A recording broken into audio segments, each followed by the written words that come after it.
Olá pessoal! É muito comum encontrarmos pessoas ensimesmadas na internet. São pessoas que, confiantes das suas próprias opiniões, costumam descarregar propostas para soluções de problemas como se eles fossem somente uma questão de engenharia de estratégia. Mas as pesquisas em gestão apontam que as estratégias se apresentam muito mais como consequências dos processos organizacionais do que como boas ideias de pessoas brilhantes. Para gerir com eficiência alguma organização, para tornar o trabalho mais efetivo, para conseguir prever melhor o futuro e fazer apostas que sejam realmente viáveis, é preciso compreender esse fenômeno. E o conceito de estratégia como prática é um caminho para compreender melhor a dinâmica da gestão. Este é o tema do episódio de hoje e você é bem-vindo para acompanhá-lo conosco. Mas antes, curta o vídeo, se inscreva no canal e compartilhe nas suas redes sociais. Meu nome é Ivan Canan e esse é o programa Consciência.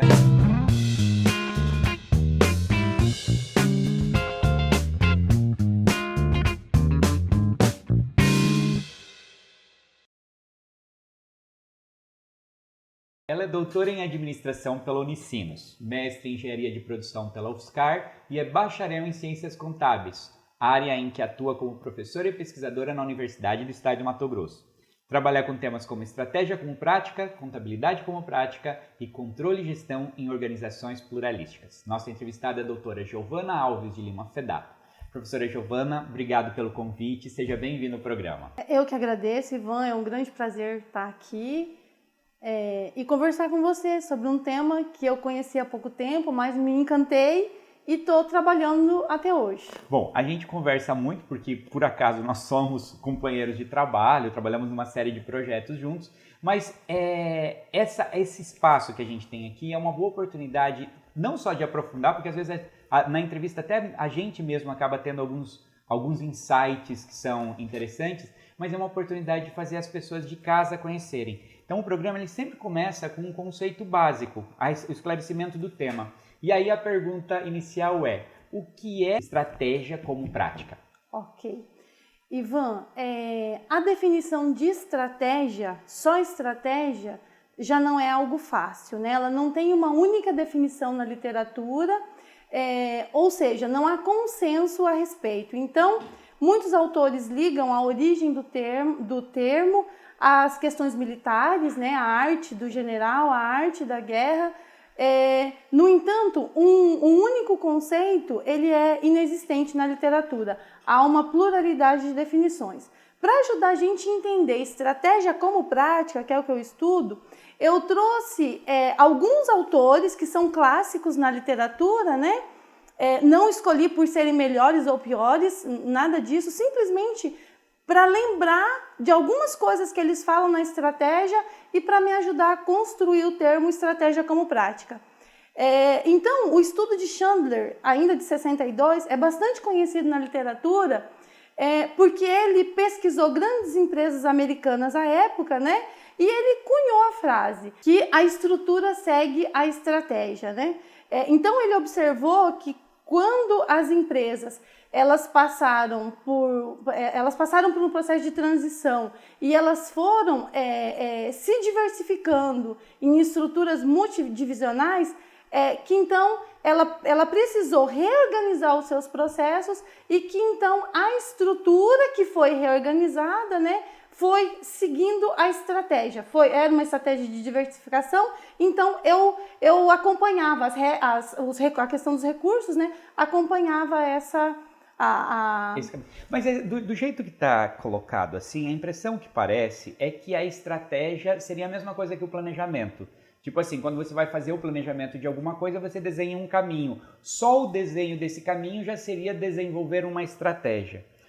Por outro lado, quando você fala das questões da estratégia surgir do jogo militar, não é só o caminho, ele envolve também um jogo ativo, onde os players daquilo que você vai atuar também pode se modificar. Como no jogo de xadrez, você pode ter um planejamento de quais jogadas você vai fazer, mas o seu adversário pode te surpreender. Então seria, vamos dizer assim, estratégia em si, ela poderia ser vista como uma postura que a organização assume, um caminho que ela vai seguir mantendo uma determinada postura e se adequando conforme as coisas acontecem para percorrer esse caminho, atingir esses objetivos? Sim, pode sim.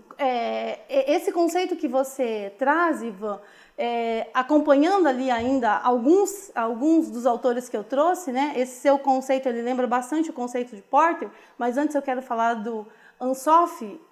Ele é da mesma época que o Porter, né? Mas ele fala da figura do planejamento estratégico, que ainda hoje é muito utilizada, sim, né? Sim. É claro, com um grau de sofisticação bem melhor, mas onde então a empresa ou aquele negócio, ele gasta algum tempo para planejar as suas ações, né? E isso é uma questão mais interna, embora se leve em consideração as variáveis externas também, é uma questão ali de planejar as ações internamente, organizar esses recursos internamente frente a essas situações. Inclusive o Binsberg faz uma crítica bastante forte ao Ansoff, dizendo que, de modo geral, essa corrente, essa escola do planejamento estratégico tentava prever o futuro com um brilhantismo total, só que sempre dava errado. Né? Tipo assim, por mais que você planejasse, a vida nunca era o que você planejava. Sim. Eu costumo falar na sala de aula que o segredo de previsão do futuro foi-se embora com a mãe de Iná. Né? Então a gente tem que lidar com a realidade que a gente não consegue tangenciar no planejamento. Sim, sim. O Mintzberg, ele, em Ascensão e Queda do Planejamento Estratégico, ele faz duras críticas, né? E que dá origem também à escola dele, que a gente vai falar daqui a pouco, né? Agora, o Porter, ele vem naquela questão de postura, né? Olhar para o ambiente externo e eu construir a minha posição estratégica de acordo com os concorrentes. E aí vem o Quinn, mais recente, né? Com a ideia do incrementalismo lógico. Ele vai mostrar o caminho que a estratégia acontece na organização e dizer que essa estratégia, ela não vem só de uma cúpula organizacional, como era a ideia do planejamento estratégico, né? Uma ideia top-down. Então, eu tenho alguém que pensa e aí eu tenho os fazedores lá embaixo que fazem acontecer. Na ideia do incrementalismo lógico, ele vai defender que essa estratégia ela vai sendo construída pelas bases também, né? Num sistema bottom-up. E aí já nessa linha de pensamento também, o Mintzberg, ele vem então com a estratégia emergente. Ele critica, como você colocou, a questão inicial lá do Ansoff, né? Dizendo que não é possível prever tudo, né? Que então existe sim a estratégia que ela é deliberada, mas as estratégias que acontecem, elas são também emergentes, ou seja, são estratégias que surgem no dia a dia da organização. Até como adaptação àquela proposta que foi feita de planejamento estratégico. Exatamente. Ele vai dizer que as estratégias normalmente, elas não são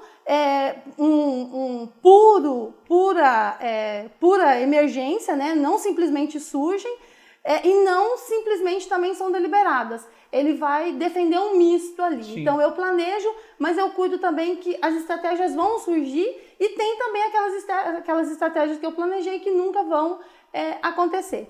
Então, Mintzberg, ele dá início a uma escola do processo estratégico. E é claro, né, ele não está sozinho, essas ideias já vinham sendo discutidas pelo Quinn, quando ele fala do incrementalismo lógico, né? E tudo isso, principalmente a escola do Mintzberg do processo estratégico, vai nos dando a ideia de entender que nós precisaríamos chegar mais perto de como realmente a estratégia acontece na organização, né? E aí vem a escola europeia defendendo a ideia que a estratégia, então, ela é uma prática, né?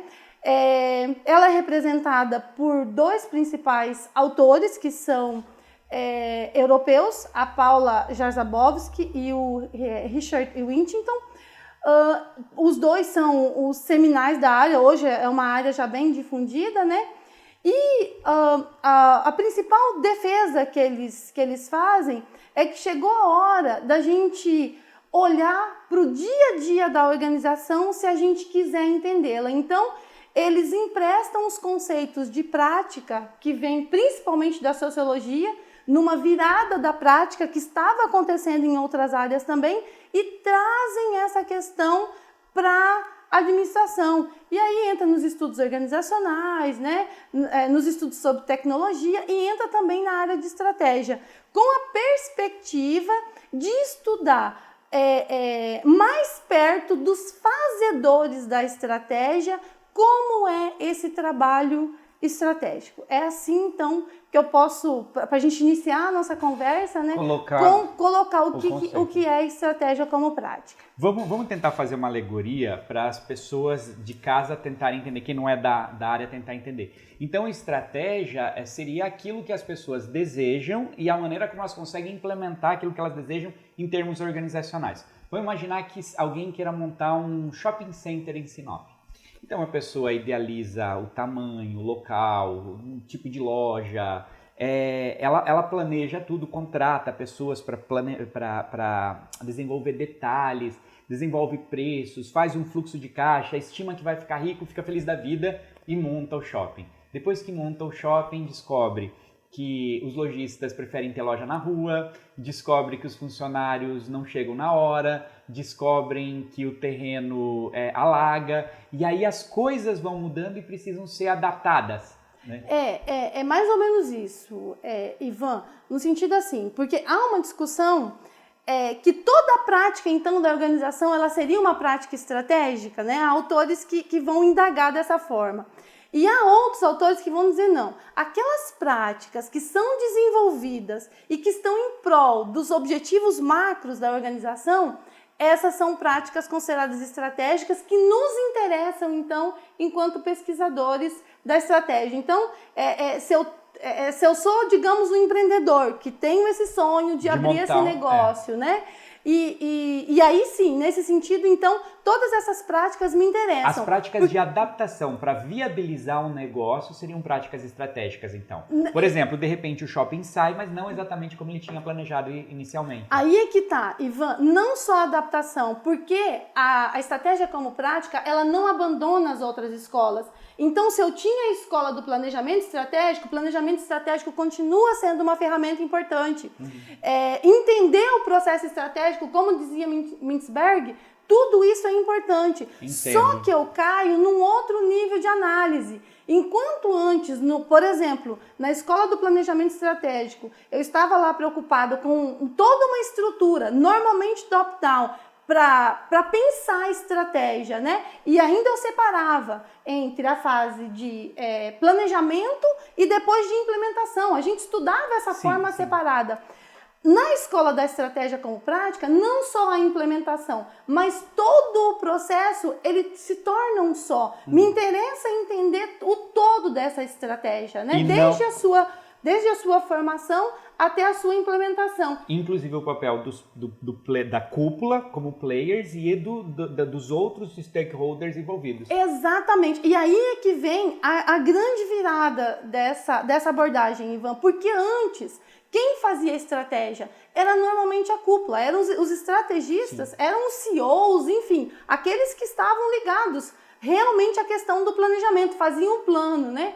No entanto, quem é que faz a estratégia acontecer de fato na organização? Normalmente é o gerente de nível médio. E nos outros estudos, esse gerente de nível médio, ele não era considerado. Agora, na abordagem da estratégia como prática, ele é um fazedor. Então, a gente estuda o strategizing, né? Esse fazer estratégico. E esse fazer estratégico, então, acontece normalmente nesse nível ali, no nível médio ali, do gerente de nível médio, enfim, esses que estão imbuídos da tarefa de fazer os objetivos organizacionais acontecerem é que é o interesse. As práticas desses indivíduos, então, que são consideradas práticas estratégicas, nos interessam nesse ambiente de estudo. Entendo. Então, eu acho que para entender o conceito, nós precisamos entender de estratégia, e aí as escolas estratégicas, elas são importantes não só para entender o conceito, mas entender como as pessoas geralmente pensam, a maneira como elas gerem, como elas tocam os seus negócios mesmo, né? Como elas pensam os seus negócios, e a estratégia como prática é uma maneira de compreender esta forma como os empreendedores lidam com seus negócios, adotando às vezes mais uma ou outra escola estratégica, mas que o resultado de suas organizações é explicado por essas decisões, por esses caminhos pelos quais eles trilham. Seria mais ou menos por esse caminho, então. Seria. E aí, Ivan, eu gostaria de lembrar uma grande contribuição que essa área de estudo tem dado para a área do estudo das organizações, porque a área estava muito acomodada a modismos, né? Modismos até internacionais e a aplicação desses modismos aqui. Quando a gente cai no estudo das práticas organizacionais, então nós temos o cotidiano da organização para ser estudado, né? Então a gente para de relegar essa área que é tão importante, que é, na verdade, o que as pessoas fazem na organização e o porquê fazem. Então a gente volta na ideia da estratégia como prática, essas questões elas tomam conta, né? Elas são importantes, porque na verdade o fazer diário é o que vai dizer o que é a empresa. O teórico que eu utilizei, ele vai dizer que as organizações elas são uma rede de prática. A gente vai entender ainda melhor com os seus exemplos, mas logo depois dos comerciais.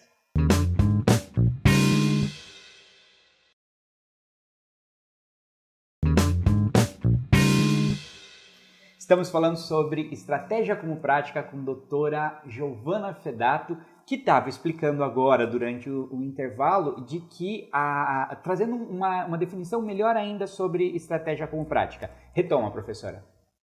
Então, eu estava explicando, Ivan, que na perspectiva da estratégia como prática, não nos interessa a separação entre pensadores, né, os que formulam estratégia, e os fazedores, os implementadores. Mas todo mundo ali é importante, né? Todo mundo faz a estratégia acontecer. E nesse contexto, então, nós estudamos o fazer estratégico, só que como para você estudar a estratégia como prática, é importantíssimo você trazer um conceito de prática.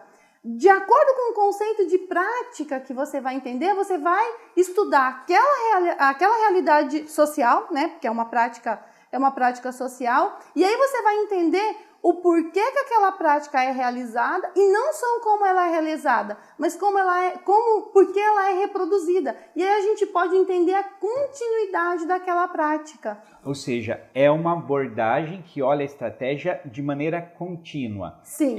Sempre está se olhando para a coisa acontecendo e não para a coisa como se espera acontecer. Ela olha realmente...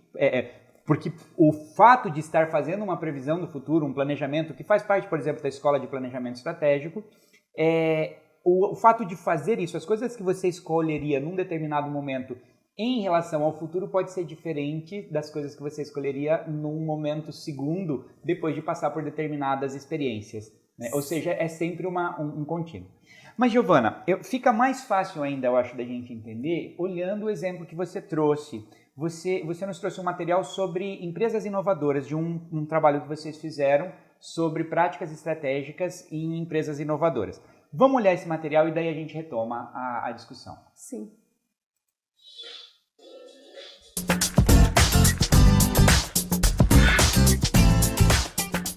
Todo empresário que deseja fazer a sua empresa crescer precisa de inovação. Pensando nisso, a Desenvolve SP, Agência de Desenvolvimento Paulista, vai te ajudar a identificar as oportunidades e mostrar que todos podem inovar. Inovação não é apenas a criação de uma nova tecnologia revolucionária, como eu. Implantar uma inovação no seu negócio pode ser muito mais simples do que você imagina. As boas ideias são aquelas que resolvem problemas, aproveitam oportunidades e aumentam a produtividade e a competitividade da empresa, seja ela do tamanho que for. Para a sua empresa ser inovadora, você não precisa, por exemplo, ter uma ideia brilhante que vai dominar o mercado. Se você faz algo diferente da concorrência e isso gera mais lucro para você, sua empresa já pode ser considerada inovadora.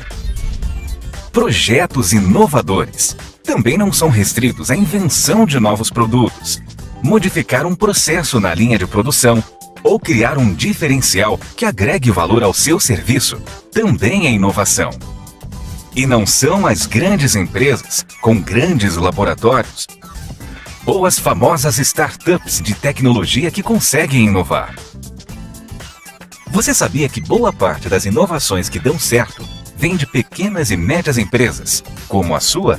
Identificar onde sua empresa pode inovar, ou como descobrir um projeto inovador, envolve planejamento e disposição para olhar o seu negócio de uma forma diferente e enxergar novas oportunidades.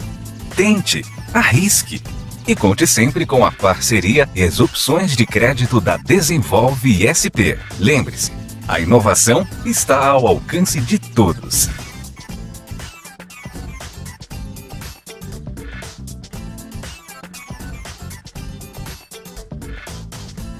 Se adequarem às mudanças de mercado. Mas olha, quando eu penso em estratégia, eu penso na maneira como as empresas se colocam para conseguir trabalhar no mercado. Eu vou usar o exemplo de uma empresa que eu não considero muito inovadora. Aqui na cidade de Sinop tem uma papelaria que faz sucesso há muito tempo. Eu acho que há 30 anos que ela funciona da mesma maneira e muito bem. É um prédio grande, onde tem bastante material para ser vendido, eles compram a um bom preço, eles estão bem localizados, os clientes entram, escolhem as suas mercadorias e vão no caixa onde está o dono da empresa, que cuida do caixa, e os funcionários ajudam a repor mercadorias e orientar as compras. Essa é a mesma estratégia. Eu imagino que cuidar de uma estratégia como essa deve ser mais fácil do que lidar com a estratégia de empresas que precisam inovar como essa. Como que é uma estratégia como prática, como esse conceito de estratégia como prática cabe dentro de uma empresa inovadora? Então, Ivan, a empresa inovadora, achei interessante o vídeo, porque ele chama a atenção que qualquer empresa pode inovar. E, na verdade, acho que não é pode. Hoje é a necessidade de inovação, né? Esse seu exemplo aí é de uma empresa, se eu entendi bem qual é de uma empresa que tem se dado bem fazendo a mesma coisa, né? Há muito tempo. Mas essa não é a realidade das de grande número de empresas. Sim, a maior parte precisa se inovar. Exatamente, precisa se reciclar. E ele diz ali, né, que então a inovação é algo que está acessível, que a sua empresa pode inovar, que a inovação não é fazer uma transformação, a inovação pode ser só num processo, né, fazer algo diferente, diminuir custo, essa coisa. Bom, olhando para esses aspectos e a abordagem da estratégia como prática, fica fácil da gente ver ali a importância que tem o se planejar, porque as coisas acontecem muito rápido, então as coisas estão acontecendo lá fora, o processo organizacional está acontecendo e eu tenho que estar com o olho lá fora na inovação, talvez no meu concorrente, e olhando para os meus processos o que é que eu posso melhorar, né? Então, sobre esse assunto e como a estratégia como prática pode, essa visão mais cotidiana da organização pode nos ajudar a entender. Nós escrevemos um artigo, eu com as minhas colegas, Ivan, eu trouxe uma figura só para demonstrar esse nosso achado. Nessa figura, baseado nos autores, né, de estratégia como prática e também de capacidade absortiva, Ivan, nós analisamos o seguinte, né, que a inovação ela tem que ser uma capacidade presente nas rotinas organizacionais. E aí nós utilizamos o conceito de rotina, né, organizacional, um conceito que vem lá da economia, e nós utilizamos o conceito de capacidade absortiva, que trata dessa questão do conhecimento, nesse caso específico da absorção de conhecimento. Do né? quanto as pessoas são capazes de transformar aquela inovação como uma prática cotidiana. Na verdade, as pessoas na organização, vamos chamar os estrategistas na organização, estarem aptos a estar constantemente olhando, né, o que está acontecendo no ambiente externo. Então, a gente colocou ali a seta de aquisição de conhecimento, né, porque eu olho para aquilo que está acontecendo, as outras inovando, o que o mercado está trazendo de novo, e aí eu trago para a minha rotina. Para a minha rotina que está ali como eu sempre modelei, como as coisas acontecem, né? Então, o conceito de capacidade absortiva, nesse caso ali, nos ajudou, então, a pensar como é que essa rotina organizacional ela pode ser transformada por meio desses estrategistas que estão ali, né? Que vão ter que, de repente, se reposicionar no mercado, que vão ter que pensar numa outra estratégia de revender os seus produtos, entende? Então, como é que eles vão trazer essa inovação para dentro da organização?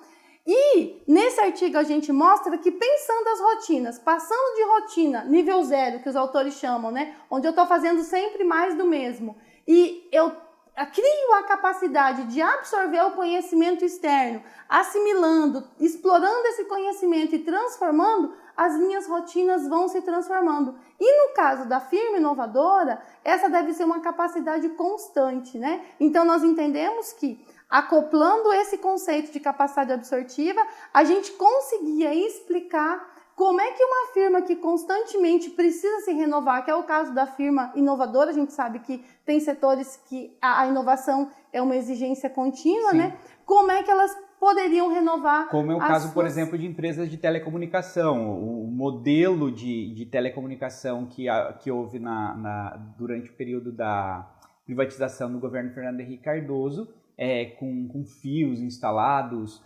com equipamentos caríssimos, que fazia o ativo da empresa, hoje já não tem mais valor econômico, porque as pessoas usam outra tecnologia que é o WhatsApp, é o celular. Usando esse seu exemplo, Ivan, hoje eu acho ainda que essas empresas, elas estão no outro patamar, né? Porque a coisa acontece muito mais rápido. Então, é preciso a gente pensar na capacidade que precisa ter esses estrategistas, né? Para que eles consigam se renovar toda vez. E onde que acontece isso, né? Adianta, talvez, uma cúpula pensar e repassar? Não, talvez todos esses estrategistas ali têm que estar ali preparado para olhar o que está acontecendo lá fora e sugerir, pelo menos, né, as mudanças que podem fazer a rotina passar de uma rotina normal na empresa a uma rotina adaptada, digamos assim. Bom, deixa eu tentar fazer um exemplo ligado a empresas que talvez as pessoas de casa conheçam como clientes. Antigamente, por exemplo, as lojas de roupa, elas eram depósitos de roupas dobradas, e se você fosse fazer uma compra, essas roupas elas eram compradas em uma ou duas viagens aos grandes centros, ou então por vendedores que traziam malas de roupas para os donos das lojas, e elas eram depositadas ali, os clientes iam, e precisava de um vendedor que as desdobrasse, mostrasse, e depois recolocasse tudo nas prateleiras. Esse era um modelo. Uhum. Hoje, esse modelo já foi substituído por um bem mais barato, aonde as compras elas são feitas com um pouco mais de constância, mas elas são colocadas em cabideiros, não precisa mais da figura do vendedor, você pode ter um apoiador de vendas, um consultor de vendas, mas geralmente o próprio cliente escolhe a roupa e vai para o provador ou vai para o caixa e diminui uma série de custos. E ainda hoje, num período mais contemporâneo ainda, as vendas já não são mais nem feitas dentro da própria loja, elas são feitas pelo Instagram, onde o lojista fotografa modelos e expõe numa rede, e as pessoas, quando vão na loja, já vão sabendo exatamente o que comprar. A loja acaba sendo mais uma base de trocas econômicas do que o lugar onde a compra propriamente acontece. Essa mudança na estratégia de empresas de venda de roupas, ela mostra a necessidade das empresas, ela simbolizaria satisfatoriamente como as empresas foram mudando as suas estratégias e se adaptando. Se a gente pegar uma empresa que existe há muito tempo na área de vestuário e ver a maneira como ela vai se adaptando a esse novo negócio, isso seria um exemplo de estratégia como prática? Com certeza, Ivan. E o que eu percebo assim é que se a gente gastar a nossa energia, né, enquanto pesquisadores, para estudar, esse é um exemplo que você deu, que a gente, aqui na nossa cidade, uma cidade pequena, né, é corriqueira, a gente vê. Se a gente gastar essa nossa energia para estudar quantas estratégias que as empresas desenvolvem diariamente para enfrentar mercado, para enfrentar concorrente, as próprias empresas brasileiras, eu acredito que a gente teria muito exemplo a gente compartilhar com o restante da comunidade científica, porque assim, é muito rico o grau de inovação, o grau de novas ideias, mas para saber disso a gente precisa investigar ali a prática, os estrategistas nas suas atividades diárias. Bom, você trouxe mais um exemplo e a gente vai trabalhar sobre ele, mas vamos fazer isso só depois dos comerciais.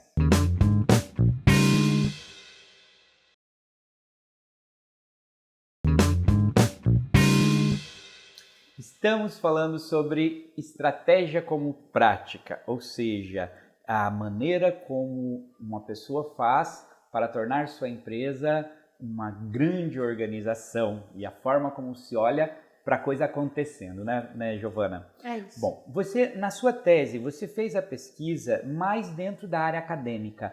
Como são as estratégias dentro do ambiente de pesquisa científica, não é? Sim. E dentro desse universo, você foi atrás dos grandes centros de produção de conhecimento na área administrativa no Brasil. FGV, USP, a Unicinos, onde se fez o doutorado, né? Bom, vamos tentar entender um pouquinho isso através desse material que você trouxe aqui. No Magazine Luiza nós temos feito uma transformação digital pouco vista no mundo, né? Para você desenvolver um modelo inovador. Quanto mais amplo o teu repertório, melhor. A influência da IESP na minha carreira, no meu jeito de pensar, foi enorme. O NetHome, minha empresa, foi um projeto criado em uma das salas de aula aqui da IESP e me aventurei em criar uma empresa de tecnologia e ainda é mais incrível saber que a IESP apoia esses projetos ao longo do tempo.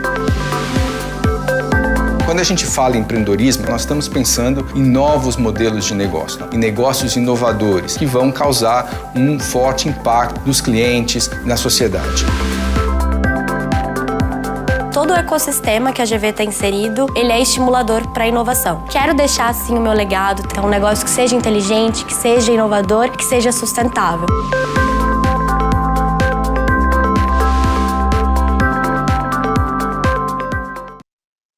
Então, Giovana, esse vídeo mostra a FGV. A FGV ela é uma fundação que é líder na produção de conhecimento sobre negócios. Como que é a estratégia em prática lá? O que você descobriu lá? Então, Ivan, o meu interesse nesses dois centros, né, esses dois centros acadêmicos de produção, os maiores que a gente tem no Brasil, em termos de quantidade de produção, também em termos de qualidade, né? A gente tem o nosso organismo avaliador e eles são os mais bem avaliados. O meu interesse em ir lá é porque as pesquisas na área de estratégia como prática já indicavam que ambientes pluralísticos eram um ambiente muito rico, né? E o que é um ambiente pluralístico? Um bom exemplo é o ambiente universitário, né? Por quê? Pensando nos exemplos que a gente teve até agora de empresas que planejam seus negócios, então a gente tem... É mais fácil pensar em alguém planejando e outros executando, né? Isso não acontece num ambiente pluralístico, onde a gente tem bastante autonomia das pessoas que trabalham lá dentro, vários objetivos, inclusive relacionados às pessoas. Então, a gente falar de estratégia, falar de alinhamento nesse contexto é mais difícil, né? Então, as pesquisas já apontavam que esse ambiente ele é rico para a gente discutir estratégia. Então eu fui para a FGV com a intenção de pesquisar essa questão da escola de excelência e como é que os estrategistas, no caso ali, os professores, né, pensando lá que na estratégia como prática, não é só quem faz a estratégia na cúpula, que na FGV no caso tem essa cúpula assim que pensa, mas os próprios professores que são os maiores executores da estratégia, então eles eram ali... eu tinha um interesse em estudá-los e em compreender como eles fazem as estratégias, como são as atividades no dia a dia, de tal forma que me levasse a entender a excelência, né? Que tem em tão poucas escolas no Brasil e não há em outras escolas, né? E nesse sentido, então, eu primeiro compreendi como é que se dá a pesquisa na FGV. E como que é? E é uma questão muito interessante porque eles separam lá a pesquisa básica e a pesquisa aplicada, né? A pesquisa tem um peso muito grande nas atividades dos pesquisadores. Então, a pesquisa aplicada ela se dá nos centros de estudos, né? E a pesquisa básica não há um único lugar para acontecer. Como você é pesquisador também, você sabe que a pesquisa hoje, nós não precisamos estar numa sala com ar-condicionado para ela acontecer. Só para explicar para você de casa, para o pessoal de casa, né? A diferença entre pesquisa básica e pesquisa aplicada é que a pesquisa básica é a produção de um conhecimento onde o que se busca é uma verdade pela verdade mesmo, pela correlação. É você descobrir um A que se correlaciona com B.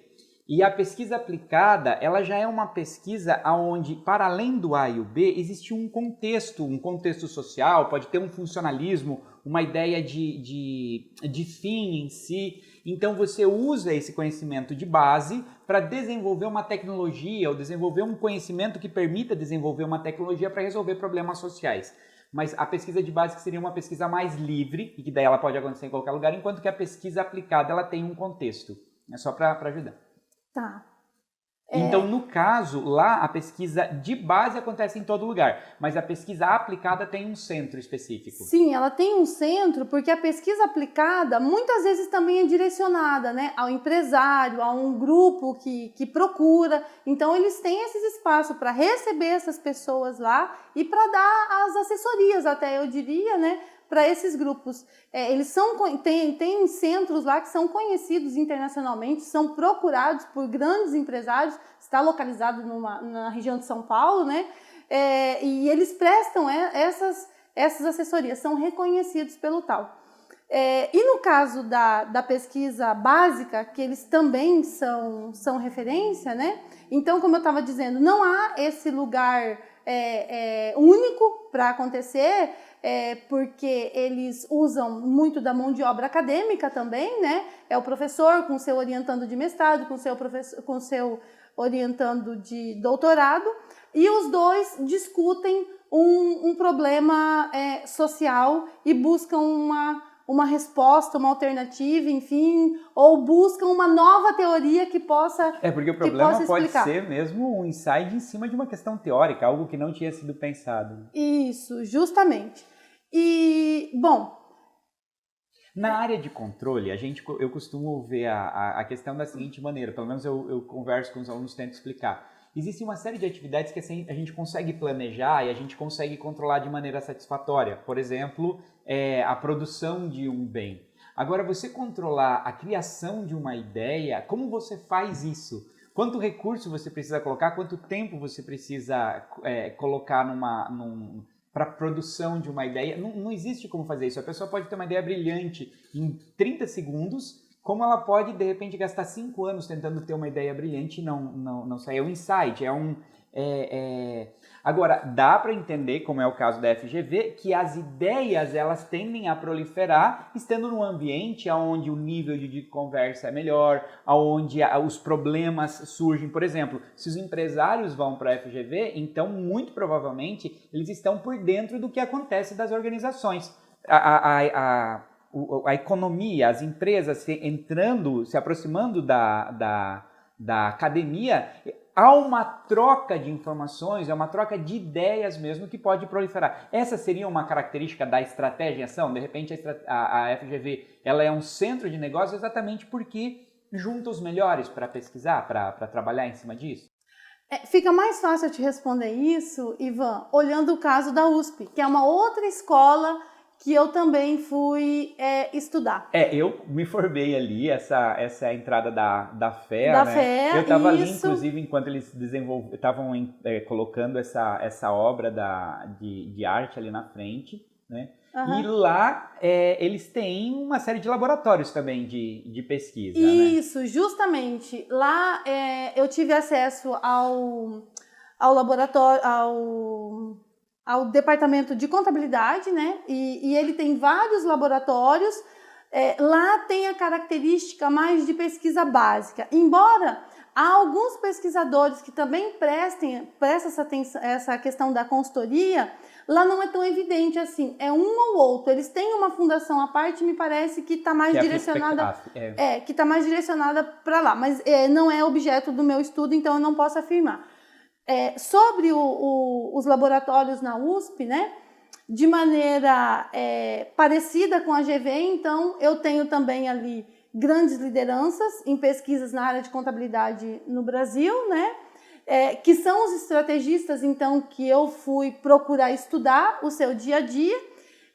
Então eu posso agora falar um pouquinho dos dois e o que eu aprendi utilizando a lente teórica da estratégia como prática, o que eu aprendi a respeito desses dois centros, né? Então, compartilha com a gente. Ok. E o que é a estratégia desses pesquisadores?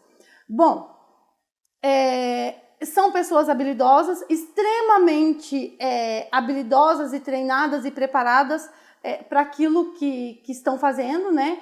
E quando eu falo em preparação, eu falo numa preparação que não é tão trivial aqui para a maioria das escolas, é uma preparação fora do país, né? Ou seja, eles estão capacitados para, né, com alunos que também têm a capacidade de auxiliar, porque são alunos que passaram por um processo de seleção e que também se tornam mão de obra nesse processo estratégico. E nessa tarefa, então, de organizar os recursos que são escassos, né, para produzir conhecimento, que, como você falava antes, é um ativo intangível, tão difícil, né, de um valor incomensurável.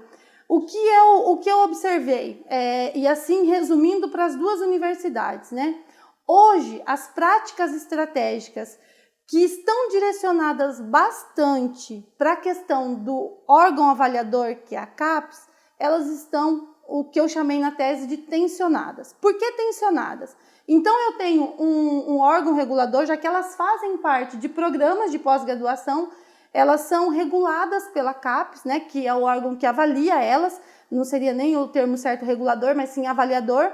Então, por ele ser o organismo avaliador, ele determina algumas regras, né, principalmente regras para programas de excelência, que são regras, eles estão com uma régua, então, maior que os outros programas, né? Eles têm mais coisas a cumprir. Embora eles tenham mais recursos para isso, eles têm mais atividades para cumprir. Então, eles estão cumprindo essas regras, né? Que normalmente dizem respeito à publicação de alto impacto, ou seja, a produção de um conhecimento que seja reconhecido não só na comunidade nacional, mas também e talvez principalmente na comunidade internacional, o que demanda deles bastante esforço, né? Então, generalizando os resultados, o que acontece? Por que eu falei que é uma estratégia tensionada? Há toda uma disponibilidade do corpo que está inserido nessas práticas estratégicas, então, em produzir os resultados que o programa espera. Eles estão imbuídos dessa necessidade, a grande maioria. Ao mesmo tempo que eles estão com essa necessidade latente, eles também questionam as práticas que eles participam, né? Questionam no sentido de, olha, a minha prática é importante aqui, publicar nacionalmente é importante, internacionalmente também. No entanto, há toda uma questão de responsabilidade com a comunidade local, talvez com uma comunidade empresarial, que exige uma outra linguagem, que exige um outro posicionamento e que talvez, por esse engajamento nas questões internacionais principalmente, eles não conseguem dar respostas. Então, eles tensionam as práticas que eles mesmos participam. Sabe, Ivan? Então, assim, são várias estratégias que eles desenvolvem, né, para dar conta de tudo isso, e as práticas estratégicas voltadas à questão dos objetivos organizacionais, elas estão voltadas principalmente para a questão da publicação, mas eu identifiquei, então, outras práticas que na minha tese não foram consideradas estratégicas, porque estratégicas precisavam estar direcionadas para os objetivos da organização. Entendi. Como essas outras práticas também faziam parte do rol e foram citados por muitos, eu pude observar que muitos faziam a prática de, por exemplo, se engajar em alguma atividade social. Era a prática deles. E por que eles faziam? Ah, é porque o programa reconhece? Não, talvez o programa não reconhece, mas eu tenho o meu papel social enquanto pesquisadora a cumprir, e isso é importante também, exatamente. Publicar em revistas que não são de alto impacto. Bom, o programa me direciona para uma publicação de alto impacto, mas eu quero publicar na Harvard, por exemplo. Não tem... Ela não é indexada. Não tem nenhuma validade, talvez, científica. No entanto, é uma revista que o empresário lê. Então, me interessa falar aquela linguagem. Então, nesse movimento, eles tentam se mover nos dois lados, né? Uhum. Talvez, como disse um pesquisador que me deu a honra da entrevista, né?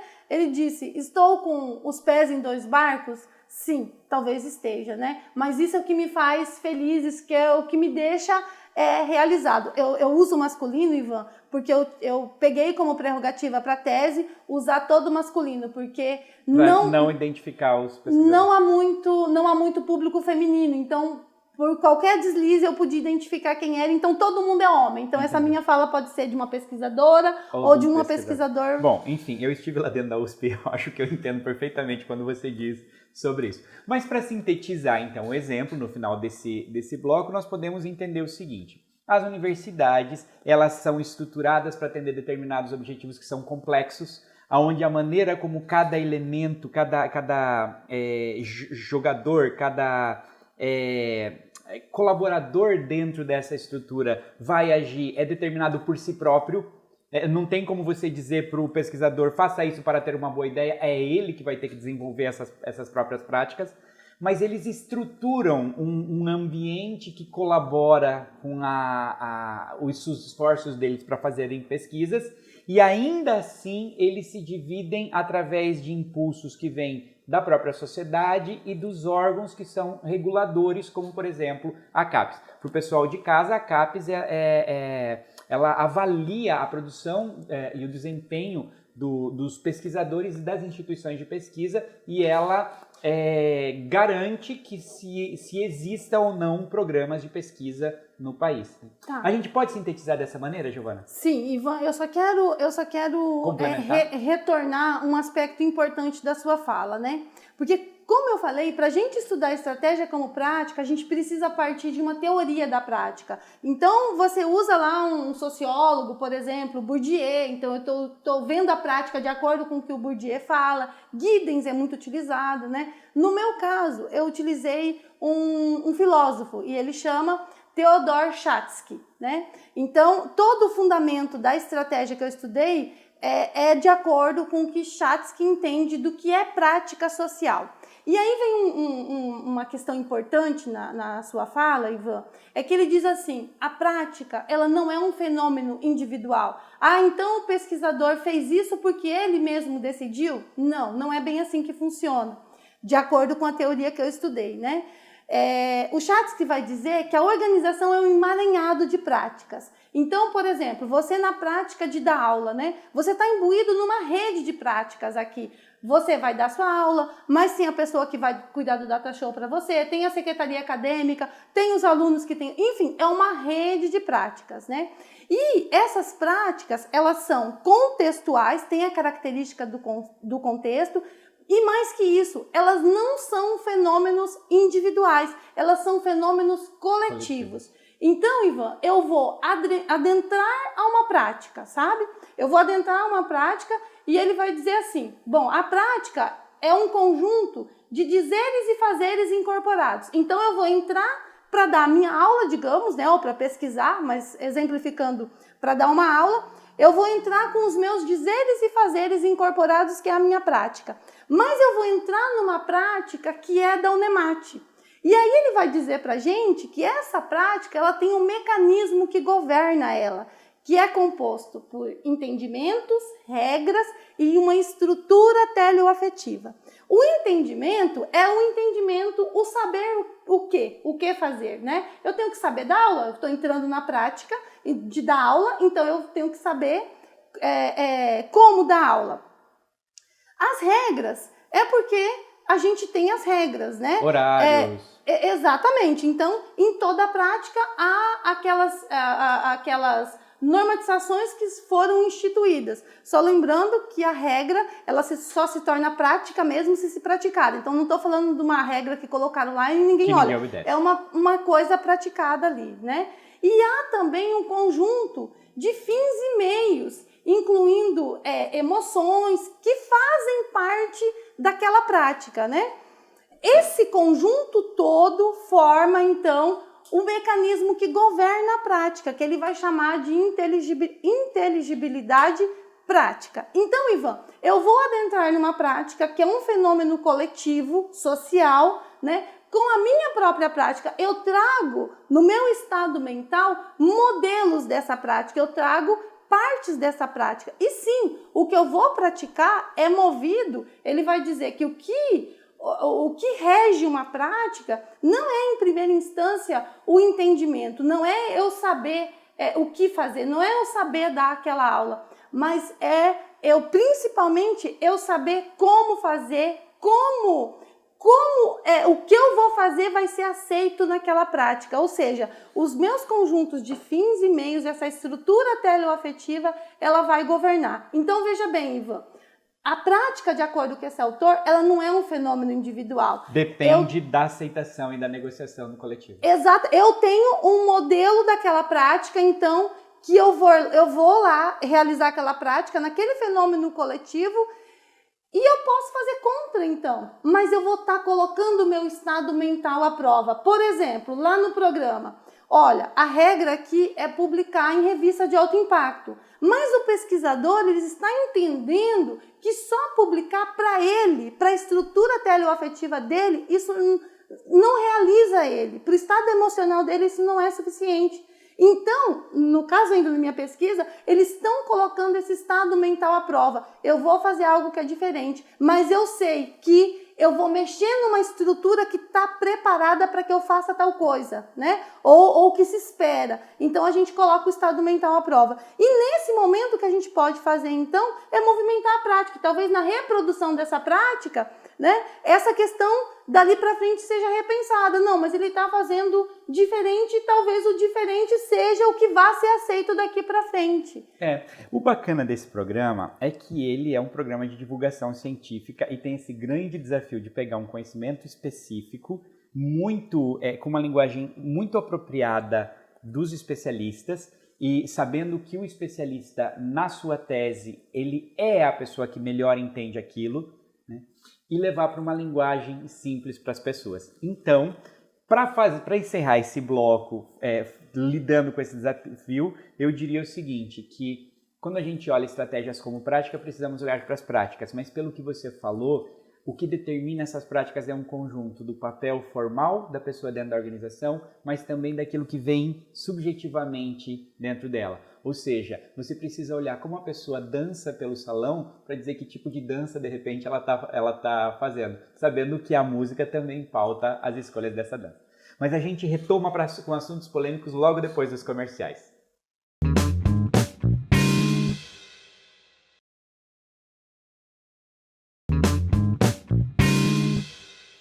Encerrando o programa com a doutora Giovana, e vamos falar um pouco mais agora sobre questões polêmicas, ou pelo menos, já que o programa se estendeu bastante, a gente aprofundou bastante a questão, há uma questão central que não dá para encerrar, Giovana, o programa antes de tratar dela.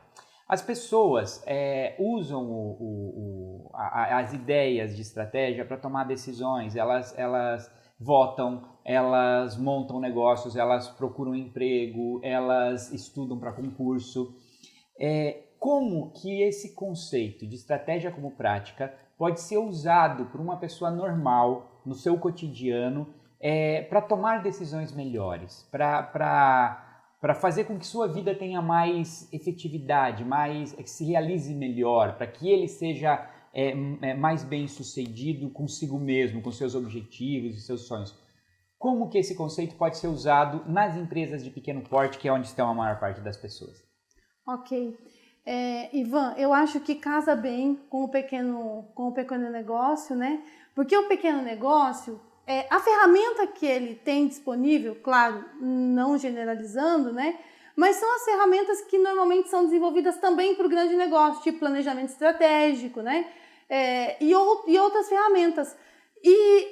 Se a gente olhar o conceito de estratégia como prática, que está preocupado com o processo e as suas nuances, eu acho que ajuda bem essas organizações que têm muitas vezes a figura de um líder para pensar o negócio e para desenvolver o negócio, né?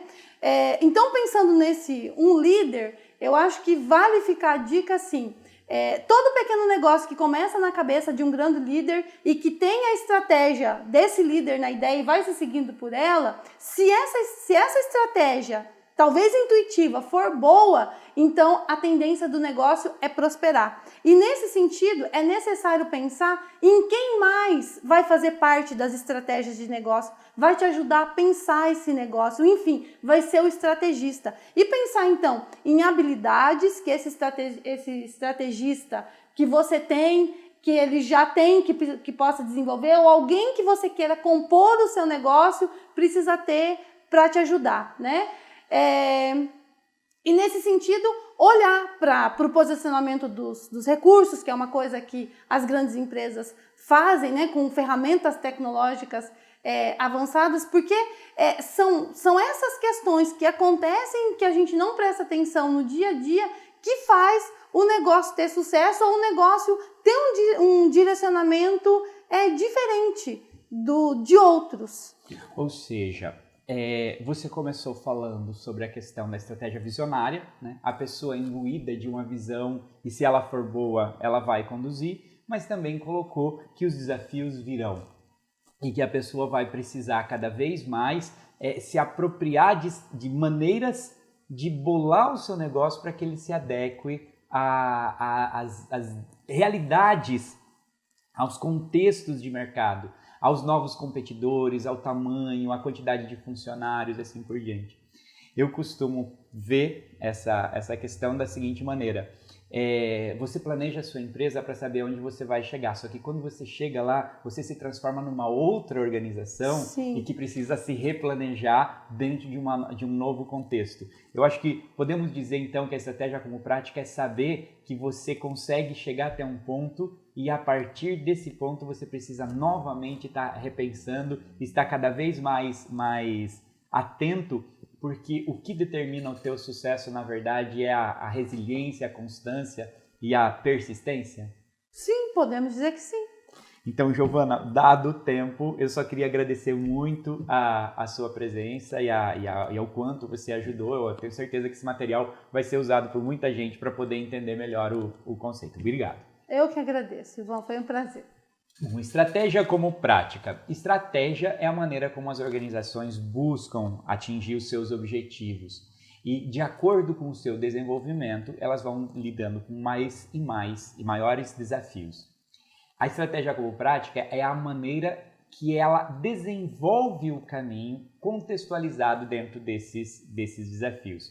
É um desafio também para o empreendedor de uma empresa de pequeno porte conseguir ele mesmo aprender novas maneiras de tocar o seu negócio, principalmente porque nas empresas de pequeno porte eles são sempre centralizados na figura dos seus proprietários. Então as questões estratégicas dependem e muito do quanto esse empreendedor é capaz de aprender e entender o contexto de negócio onde ele está inserido. É um desafio para o empreendedor, como é um desafio para todo mundo. E é por isso que eu sempre falo que se todos nós somos iguais, nós temos pelo menos um desafio de nos tornarmos melhores do que nós somos. E nós fazemos isso se aprendemos todo dia algo novo. Grande abraço.